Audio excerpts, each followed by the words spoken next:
All set na sa Veterans Hospital mula sa seguridad hanggang sa paglilipatang kwarto ni dating Pangulong Arroyo. Wala na raw reklamo ang dating Pangulo na mailipat sa veterans. Ang request lang niya, huwag na siyang posasan. Para sa latest aksyon sa VMMC, may live report si Maricel Halili. Maricel. Cheryl, triple higpit na nga ang seguridad dito sa veterans para paghandaan ang pinakaabangan nilang pasyente dito, si dating Pangulong Gloria Arroyo. Sa entrada pa lang ng Gate 1 ng VMMC, isa-isa nang sinasalansan ang shield ng mga pulis. Mahirap na raw mabulaga ng mga rallyista. Oras na tumuntong dito bukas si dating Pangulong Arroyo. Bukod sa mga security personnel sa gate, naglagay na rin ng tent ang mga pulis sa mismong labas ng presidential suite. Sama-sama na rin pinulong kanina ang mga ito para sa final briefing. Isang final inspection na rin ang isinagawa dito ng sheriff ng Pasay RTC.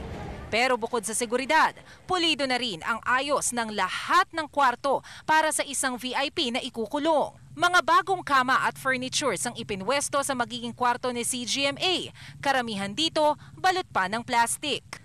Ang kitchen niya, meron ng ref, thermos, kalan, mesa at mga silya. Pero hindi na pinalitan ang lumang sala set. Wala pa ring gamit ang dining room. Wala namang nakikitang problema si Erap sa pagbabago sa presidential suite na ginawa para sa Pangulong pumalit sa kanya sa pwesto at maging sa kwarto sa hospital suite. Siya naman ang gagastos eh. Marami naman siyang gagastosin, di ba? Wala lang yung peanuts lang yun. Pero sir, in favor, kayo po ba? Cheryl, kalalabas-labas nga lang ni Sheriff Rodelio Buenviaje at sabi niya handa na daw ang suite ngayong alas 7 ng gabi. Natanggal na daw ang bathtub at napalitan na ang tiles ng comfort room. Sa convoy daw bukas, isasakay sa ambulansya sa CGMA. Kaya magsasama ng doktor, immediate family, kinatawan ng PNP at si Sheriff hanggang ma-hand over sa CGMA sa VMMC. Pero para kay Sheriff, hindi na kailangan na posasan pa sa CGMA dahil sa higpit ng seguridad. Naritong bahagi ng kanyang pahayag. It's not the person but the position she occupies before. So let's give her the dignity of her office.